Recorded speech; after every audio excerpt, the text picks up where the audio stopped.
నమస్తే అందరికీ. ఐఎమ్ చంద్రశేఖర్. చాలామంది విద్యార్థులు వాళ్ళకు ఈ మధ్య ఫలితాలు వచ్చాయి. Inter first year, second year. చాలామంది మేము ఈ పరీక్షల్లో ఫెయిల్ అవుతామేమో అన్న ఆలోచనతో కడప జిల్లాలో రాష్ట్ర వ్యాప్తంగా కొంతమంది చనిపోవడం జరిగింది. నాకు తెలిసి నేనే హాస్పిటల్కి వెళ్ళి ఒక అబ్బాయిని పరామర్శించడం జరిగింది.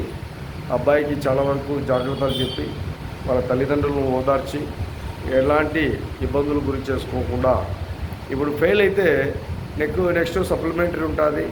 లేదంటే కినా రెండోసారి కూడా మీరు ఫెయిల్ అయితే ఒకటేసారి ఇంటర్ కట్టి పాస్ కావచ్చు.